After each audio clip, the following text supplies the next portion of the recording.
Sir contraceptive pills के बारे में बता दें। यह कंट्रासेप्टिव पिल्स हम उन मेडिसिन या टैबलेट्स को कहते हैं जो कि हमर रोकने के लिए इस्तेमाल करवाई जाती हैं, और इनको दो कैटेगरीज में डिवाइड किया जाता है। एक को हम रेगुलर कंट्रासेप्टिव पिल्स कहते हैं, जो कि आपको 21 दिन के लिए प्रिस्क्राइब करवाई जाती हैं और ये रिलेटिवली सेफ होती हैं।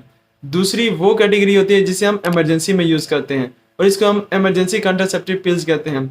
लाइक अगर आपने अनप्रोटेक्टेड इंटरकोर्स या सेक्स वगैरह किया हो और आप प्रेग्नेंट ना होना चाहती हो, तो उस टाइम पे इनको प्रिस्क्राइब किया जाता है।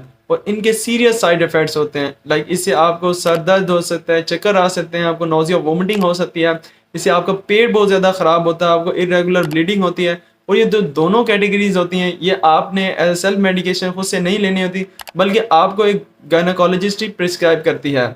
और इनके अंदर असल में एक synthetic form of female hormones जो होते हैं, जैसे कि एस्ट्रोजन, प्रोजेस्टेरोन, वो डाली जाती है। स्पेशली इसमें प्रोजेस्टेरोन डाली जाती है, जैसे कि